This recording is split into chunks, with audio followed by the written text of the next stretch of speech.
सच में thoughts are things.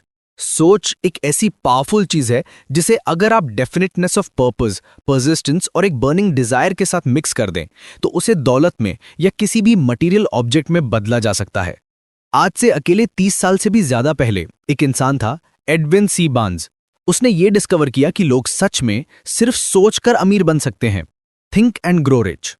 उसकी ये डिस्कवरी एक रात में नहीं हुई, धीरे धीरे हुई, और इसकी शुरुआत हुई एक बर्निंग डिजायर से, महान इन्वेंटर थॉमस ए एडिसन का बिजनेस एसोसिएट बनने की आग। बार्न्स के डिजायर की एक खास बात थी, वो डेफिनेट था। उसे एडिसन के लिए काम नहीं करना था, उसे एडिसन के साथ काम करना था। अब जरा ध्यान से सुनिए, उसने अपने इस डिजायर को रियलिटी में कैसे बदला। इससे आपको अमीर बनने के 13 प्रिंसिपल समझने में आसानी होगी। जब ये डिजायर, ये थॉट उसके दिमाग में पहली बार आया तो वो इस पर एक्ट करने की पोजीशन में बिल्कुल नहीं था। दो मुश्किलें थी। एक, वो मिस्टर एडिसन को जानता नहीं था, और दो, उसके पास न्यू जर्सी तक की ट्रेन टिकट के लिए भी पैसे नहीं थे। ज्यादातर लोग इन मुश्किलों को देखकर ही कोशिश छोड़ देते, मगर बार्न्स का डिजायर कोई मामूली डिजायर नहीं था। वो इतना डिटरमिन्ड था कि उसने डिसाइड किया, हार मानने से बेहतर है मैं फ्रेट ट्रेन से यानी एक मालगाड़ी से सफर करूंगा। और वो पहुंच गया सीधा मिस्टर एडिसन की लेबोरेटरी में। वहां जाकर उसने अनाउंस किया कि वो इन्वेंटर के साथ बिजनेस करने आया है।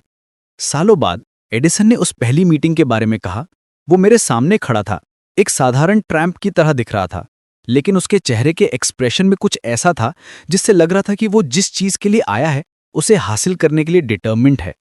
मैंने सालों के अनुभव से सीखा था कि जब कोई इंसान किसी चीज को इतनी शिद्दत से चाहता है कि वो अपना पूरा फ्यूचर दांव पर लगा दे तो उसकी जीत पक्की होती है। मैंने उसे वो मौका दिया जो उसने मांगा था, क्योंकि मैंने देखा कि उसने आखिरी दम तक टिके रहने का मन बना लिया था। आप सोचिए, उस दिन यंग बार्न्स ने एडिसन से क्या कहा, वो उतना इंपॉर्टेंट नहीं था जितना इंपॉर्टेंट वो था जो उसने सोचा था। एडिसन ने खुद ये बात कही। बार्न्स की अपीयरेंस ने उसे एडिसन की ऑफिस में एंट्री नहीं दिलाई, क्योंकि वो तो बिल्कुल उसके खिलाफ थी। असल में उसकी सोच ने काम किया। बार्न्स को एडिसन के साथ पार्टनरशिप पहली इंटरव्यू में नहीं मिली, उसे एडिसन की ऑफिस में काम करने का मौका जरूर मिला। सैलरी बहुत कम थी और काम भी अनइम्पॉर्टेंट एडिसन के लिए, लेकिन बार्न्स के लिए सबसे इंपॉर्टेंट, क्योंकि इससे उसे अपना मर्चेंडाइज डिस्प्ले करने का मौका मिल रहा था, जहां उसका इंटेंडेड पार्टनर उसे देख सकता था। महीने बीत गए, कुछ नहीं हुआ। बार्न्स ने अपने दिमाग में जो डेफिनेट गोल सेट किया था उसकी तरफ कोई प्रोग्रेस नहीं दिख रही थी, लेकिन बार्न्स के दिमाग में कुछ इंपॉर्टेंट हो रहा था। वो एडिसन के बिजनेस एसोसिएट बनने के अपने डिजायर को लगातार और गहरा कर रहा था। साइकोलॉजिस्ट ने सही कहा है कि जब आप किसी चीज के लिए सच में तैयार होते हैं तब वो चीज आपके सामने आ जाती है। बार्न्स एडिसन के साथ बिजनेस एसोसिएशन के लिए तैयार था, और उसने ये डिसाइड कर लिया था कि वो तब तक तैयार रहेगा जब तक उसे वो नहीं मिल जाता जो वो ढूंढ रहा था। उसने ये नहीं सोचा कि अरे क्या फायदा, चलो मैं अपना मन बदल लेता हूं और सेल्समैन की जॉब ट्राई करता हूं। बल्कि उसने कहा, मैं यहां एडिसन के साथ बिजनेस करने आया हूं और मैं इस मकसद को पूरा करके रहूंगा, चाहे मेरी पूरी जिंदगी लग जाए। और वो अपने इस बात पर अटल था। कितनी अलग कहानी होती लोगों की अगर वो भी एक डेफिनेट पर्पस बनाते और उस पर तब तक टिके रहते जब तक वो एक जुनून ना बन जाए। शायद यंग बार्न्स उस वक्त नहीं जानता था, लेकिन उसका वो अकेला डिजायर, उसकी पर्सिस्टेंस सारे ऑपोजिशन को तोड़कर उसके लिए वो मौका लाने वाली थी जिसका उसे इंतजार था। और जब वो मौका आया तो वो एक अलग रूप में, एक अलग दिशा से आया। अपॉर्चुनिटी की यही चाल होती है, वो पिछले दरवाजे से चुपके से आती है और अक्सर मिसफॉर्चून या टेम्परेरी डिफीट का भेस बदल कर आती है। शायद इसीलिए बहुत से लोग अपॉर्चुनिटी को पहचान नहीं पाते। मिस्टर एडिसन ने एक नया ऑफिस डिवाइस बनाया था, एडिसन डिक्टेटिंग मशीन, आज जिसे हम एडीफोन के नाम से जानते हैं। उनके सेल्समैन इस मशीन को लेकर ज्यादा एंथुसियास्टिक नहीं थे। उन्हें नहीं लगता था कि यह बिना ज्यादा मेहनत के बेची जा सकती है। बार्न्स ने अपना मौका देख लिया। वो मौका चुपके से आया था, एक अजीब सी दिखने वाली मशीन में छिपा हुआ, जिसमें इन्वेंटर और बार्न्स के अलावा किसी को इंटरेस्ट नहीं था। बार्न्स जानता था कि वो एडिसन डिक्टेटिंग मशीन बेच सकता है। उसने एडिसन को यह सजेस्ट किया और उसे तुरंत मौका मिल गया, और उसने मशीन बेची। इतनी सक्सेसफुली बेची कि एडिसन ने उसे पूरे देश में उस मशीन को डिस्ट्रीब्यूट और मार्केट करने का कॉन्ट्रैक्ट दे दिया। उस बिजनेस अलायंस से एक स्लोगन पैदा हुआ, made by Edison and installed by Barnes. ये बिजनेस अलायंस 30 साल से भी ज्यादा चला। इससे बार्न्स ने खूब पैसा कमाया, लेकिन उसने कुछ और भी बड़ा किया। उसने ये साबित किया कि कोई भी इंसान सच में सोचकर अमीर बन सकता है। बार्न्स ने सच में सोचकर खुद को महान एडिसन के साथ पार्टनरशिप में पहुंचा दिया। उसके पास शुरू करने के लिए कुछ भी नहीं था, सिवाय इतना जानने की कैपेसिटी कि उसे क्या चाहिए, और उस डिजायर पर तब तक टिके रहने का डिटर्मिनेशन जब तक वो उसे हासिल ना कर ले। लेकिन हर कोई आखिर तक नहीं टिक पाता। फेलियर का एक सबसे कॉमन कारण है हार मान लेने की आदत, जब इंसान टेम्परेरी डिफीट से घिर जाता है। और ये गलती हर कोई कभी ना कभी करता है। R.U. डार्बी नाम के एक आदमी के अंकल गोल्ड रश के दिनों में गोल्ड फीवर का शिकार हो गए थे। वो वेस्ट की तरफ निकल गए, सोना खोदने और अमीर बनने। उन्होंने ये कभी नहीं सुना था कि इंसान के दिमाग से जमीन से ज्यादा सोना निकाला गया है।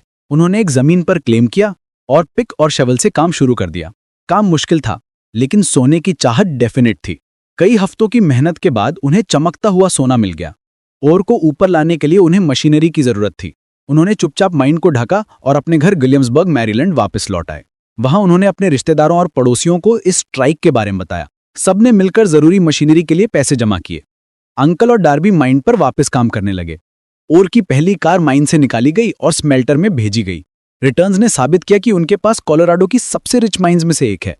बस कुछ और कार्स निकालनी थी और सारे कर्जे झुक जाते। फिर तो बस प्रॉफिट्स ही प्रॉफिट्स थे। ड्रिल्स नीचे जाने लगी और डार्बी और उनके अंकल की उम्मीदें ऊपर। फिर कुछ हुआ। वो सोने की वो वेन, वो नस गायब हो गई। वो रेनबो के आखिरी छोर तक आ गए थे और सोने का मटका वहां नहीं था। वो पागलों की तरह ड्रिल करते रहे उस वेन को दोबारा ढूंढने के लिए, पर सब बेकार। आखिर में उन्होंने क्विट करने का डिसीजन ले लिया।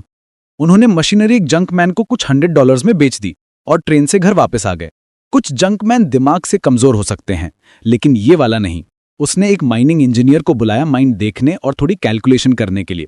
इंजीनियर ने बताया कि प्रोजेक्ट इसलिए फेल हुआ क्योंकि ओनर्स फॉल्ट लाइन से वाकिफ नहीं थे। उसकी कैलकुलेशंस के मुताबिक वेन ठीक उसी जगह मिलेगी जहां से डार्बीज ने ड्रिलिंग बंद की थी, सिर्फ 3 फीट आगे, और ठीक वहीं वो मिली। उन्होंने एक सिंपल मेथड अपनाया। वो खुद से कहते, मैं सोने से 3 फीट दूर रुक गया था, लेकिन मैं इसलिए कभी नहीं रुकूंगा क्योंकि लोग नो कहते हैं जब मैं उनसे इंश्योरेंस खरीदने के लिए कहता हूं। डार्बी उन 50 से भी कम लोगों के ग्रुप में से एक हैं जो सालाना $1 मिलियन से ज्यादा की लाइफ इंश्योरेंस बेचते हैं। उनकी ये स्टिकेबिलिटी उस लेसन की देन है जो उन्होंने गोल्ड माइनिंग बिजनेस में अपनी क्विटेबिलिटी से सीखा था। किसी भी इंसान के लाइफ में सक्सेस आने से पहले उसे बहुत सारी टेम्पररी डिफीट्स और शायद कुछ फेलियर का सामना करना पड़ता है। जब डिफीट आती है तो सबसे आसान और लॉजिकल चीज होती है क्विट कर देना, और मेजॉरिटी ऑफ लोग यही करते हैं। इस देश के 500 से ज्यादा सबसे सक्सेसफुल लोगों ने ऑथर को बताया कि उनकी सबसे बड़ी सक्सेस उस पॉइंट से सिर्फ एक कदम आगे आई थी जहां डिफीट ने उन्हें पकड़ लिया था।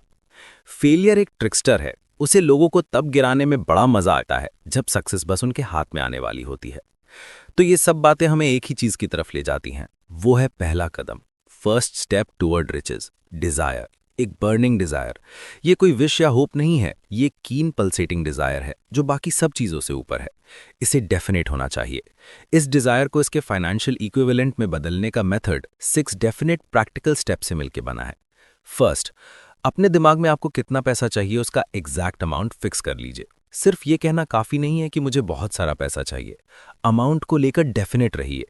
सेकंड, ये डिसाइड कीजिए कि आप उस पैसे के बदले में क्या देने को तैयार हैं। इस दुनिया में समथिंग फॉर नथिंग जैसी कोई चीज नहीं होती। थर्ड, एक डेफिनेट डेट फिक्स कीजिए जब तक आप वो पैसा हासिल करना चाहते हैं। फोर्थ, अपने डिजायर को पूरा करने के लिए एक डेफिनेट प्लान बनाइए और तुरंत, चाहे आप तैयार हो या ना हो, उस प्लान पर एक्शन लेना शुरू कर दीजिए। फिफ्थ, एक क्लियर शॉर्ट स्टेटमेंट लिखिए। आप कितना पैसा अक्वायर करना चाहते हैं, टाइम लिमिट क्या है, उसके बदले में आप क्या देंगे, और उस प्लान को डिस्क्राइब कीजिए जिसके थ्रू आप उसे अक्यूमुलेट करेंगे। और सबसे इंपॉर्टेंट, सिक्स्थ स्टेप, अपने लिखे हुए स्टेटमेंट को दिन में 2 बार जोर से पढ़िए। एक बार रात को सोने से ठीक पहले और एक बार सुबह उठने के बाद। जब आप पढ़ रहे हो तो देखिए, फील कीजिए और बिलीव कीजिए कि आप उस पैसे के पोजेशन में ऑलरेडी हैं। अगर आप सच में पैसे को इतनी शिद्दत से डिजायर करते हैं कि आपका डिजायर एक जुनून बन चुका है, तो आपको खुद को कन्विंस करने में कोई मुश्किल नहीं होगी कि आप उसे हासिल कर लेंगे। मकसद है पैसा चाहना और उसे पाने के लिए इतना डिटर्मिन्ड हो जाना कि आप खुद को कन्विंस कर लें कि आपके पास वो होगा।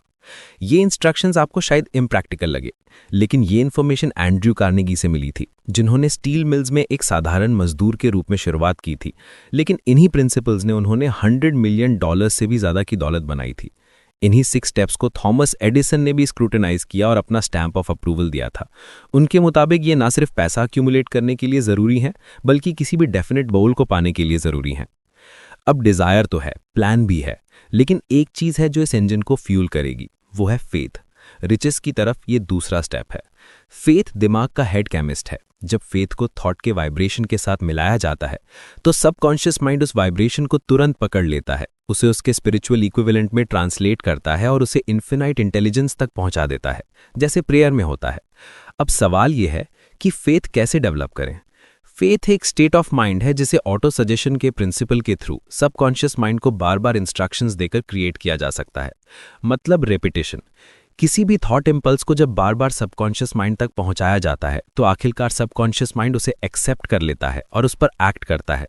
और इसी तरह आप अपने सबकॉन्शियस माइंड को ये कन्विंस कर सकते हैं कि आप बिलीव करते हैं कि आपको वो मिलेगा जो आप मांग रहे हैं, और आपका सबकॉन्शियस माइंड उस बिलीफ पर एक्ट करेगा।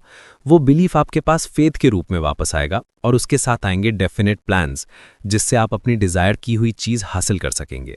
अपने दिमाग को पॉजिटिव इमोशंस का घर बनाइए। जिस दिमाग पर पॉजिटिव इमोशंस का कंट्रोल होता है वो फेथ नाम की स्टेट ऑफ माइंड के लिए एक अनुकूल जगह बन लाता है, और ऐसा दिमाग जब चाहे अपने सबकॉन्शियस माइंड को इंस्ट्रक्शंस दे सकता है जो वो तुरंत एक्सेप्ट और एक्ट करेगा।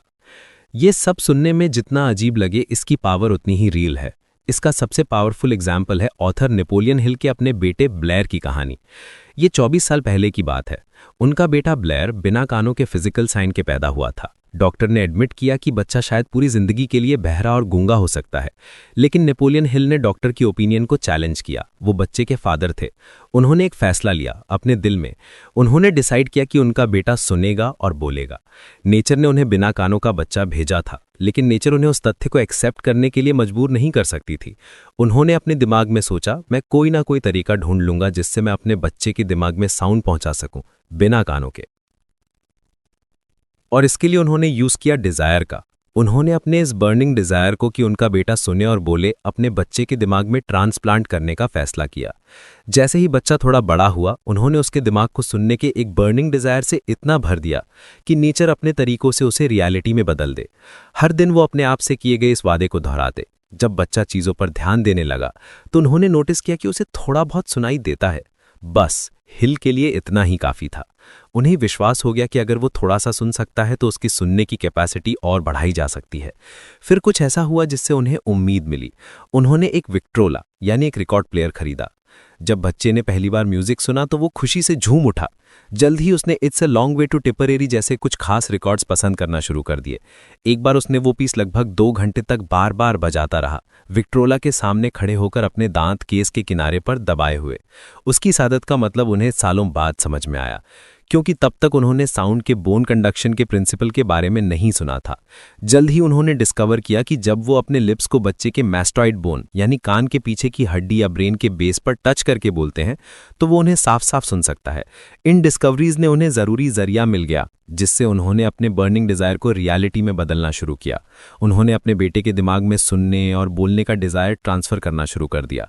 उन्होंने बेड टाइम स्टोरीज का सहारा लिया, ऐसी कहानियां जो उसमें सेल्फ रिलायंस, इमेजिनेशन और सुनने और नॉर्मल होने का एक कीन डिजायर डेवलप करें।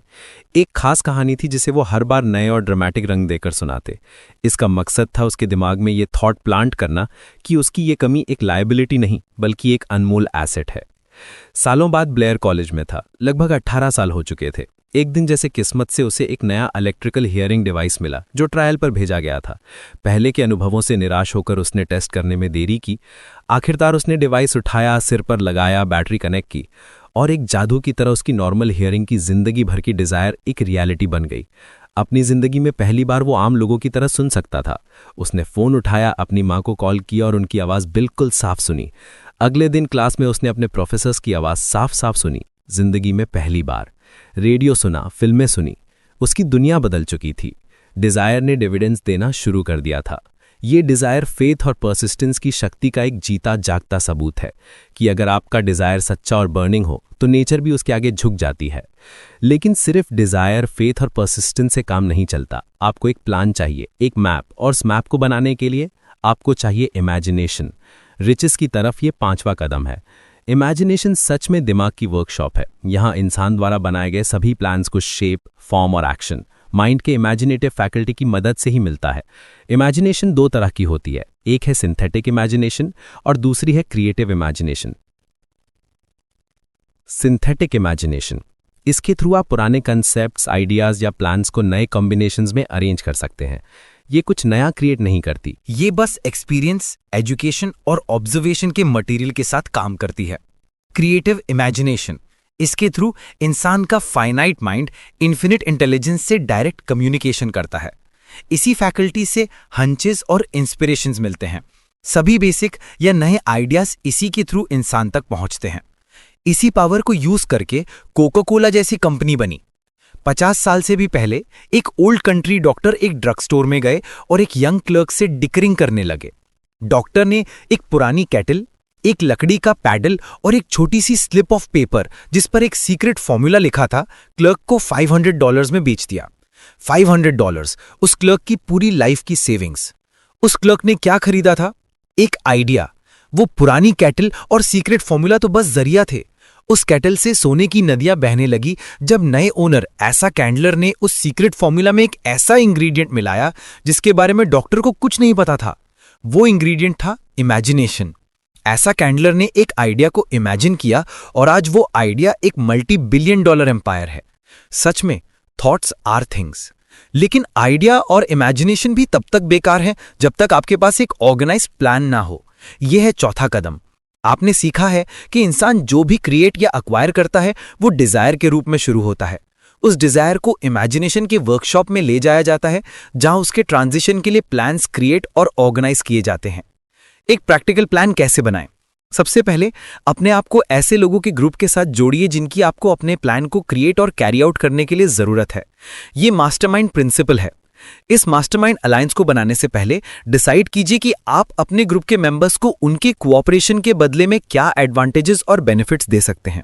अपने मास्टरमाइंड ग्रुप के मेंबर्स के साथ हफ्ते में कम से कम 2 बार मिलिए जब तक आपने पैसा अक्यूमुलेट करने के लिए जरूरी प्लान अच्छे से तैयार ना कर लिया हो। और सबसे इंपॉर्टेंट, अपने और अपने मास्टरमाइंड ग्रुप के हर मेंबर के बीच परफेक्ट हार्मनी बनाए रखिए। अगर आपका पहला प्लान अच्छे से काम नहीं करता है तो उसे एक नए प्लान से रिप्लेस कीजिए।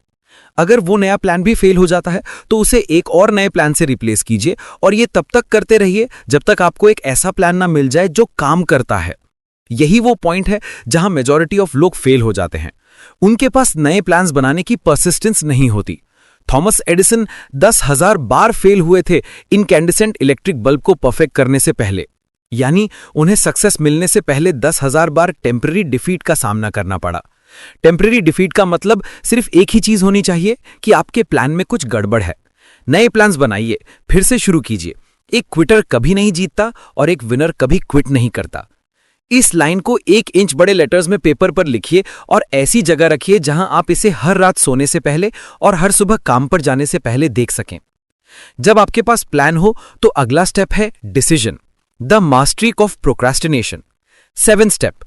25,000 से ज्यादा लोगों के एनालिसिस से यह पता चला कि lack of decision 30 major causes of failure की लिस्ट में सबसे ऊपर था। प्रोक्रास्टिनेशन, जो डिसीजन का अपोजिट है, एक कॉमन दुश्मन है जिसे हर इंसान को जीतना पड़ता है। जो लोग पैसा अक्यूमुलेट करने में फेल होते हैं उनकी आदत होती है डिसीजन लेने में बहुत धीरे होना और अपने डिसीजंस को जल्दी और बार बार बदलना। लेकिन जो लोग सक्सेसफुल होते हैं जैसे हेनरी फोर्ड, उनकी आदत होती है जल्दी और डेफिनेटली डिसीजन लेना और उन्हें धीरे धीरे बदलना अगर जरूरत पड़े तो। अपने फैसले खुद लीजिए। अगर आपको दूसरों से फैक्ट्स या इंफॉर्मेशन की जरूरत है तो उन्हें शांति से हासिल कीजिए, बिना अपना मकसद बताए हुए। जो लोग बहुत ज्यादा बोलते हैं वो कुछ और नहीं कर पाते। अपनी आंखें और कान खुले रखिए और अपना मुंह बंद अगर आप प्रॉम्प्ट डिसीजन लेने की आदत डालना चाहते हैं तो। दुनिया को बताइए कि आप क्या करना चाहते हैं, लेकिन पहले करके दिखाइए। इतिहास गवाह है, सबसे बड़े डिसीजंस जिन्होंने सिविलाइजेशन की नींव रखी बड़े रिस्क लेकर लिए गए थे। 4 जुलाई 1776 में फिलाडेल्फिया में 56 लोगों ने एक डॉक्यूमेंट पर साइन किया था। वो जानते थे कि इससे या तो सभी अमेरिकन्स को आजादी मिलेगी या उन 56 में से हर एक को फांसी पर लटका दिया जाएगा। उस document the declaration of independence को साइन करने के लिए हिम्मत चाहिए थी। ये आजादी देने वाली पावर आज भी जिंदा है। ये पावर उन्हीं प्रिंसिपल से बनी है जो इस पूरी फिलॉसफी में बताए गए हैं: desire, faith, planning, decision, persistence. तो अब हमने बात की डिजायर की, फेथ की, प्लानिंग की, डिसीजन की, लेकिन इन सबको एक साथ बांधने वाली एक चीज है, 8वां कदम, परसिस्टेंस। ये वो सस्टेन्ड एफर्ट है जो फेथ पैदा करने के लिए जरूरी है। परसिस्टेंस का बेसिस है विल पावर। विल पावर और डिजायर जब अच्छे से मिल जाते हैं तो एक इररेजिस्टिबल जोड़ी बनाते हैं। ज्यादातर लोग पहले ऑपोजिशन या मिसफॉर्च्यून के साइन पर ही अपने एम्स और पर्पसेस को छोड़ने के लिए तैयार हो जाते हैं। कुछ लोग सारे ऑपोजिशन के बावजूद आगे बढ़ते रहते हैं जब तक वो अपना गोल हासिल ना कर लें।